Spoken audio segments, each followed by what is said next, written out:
Zari no Thai Zan from Puti Bekolan Kidu lo Zan Du Zan So Air condition controller car Leo Kong Ka Chia Lai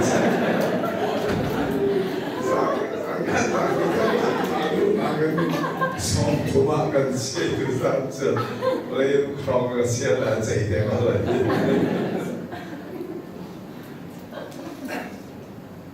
Giêsu này bây giờ xem lăng mà mình làm công nào đó mình tôn đi bắt chước nào nghe mình đi thế là sẽ cái gì cần hỏi thế là đầu tiên là sau cái gì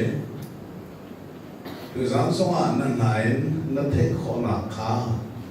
à xin lỗi là bắt đầu là hiểu cái gì xem anh sẽ lo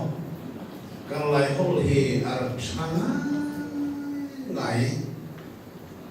Mizo le falam man ya toklo, wai bani ka tor ki Mizo le falam le al khai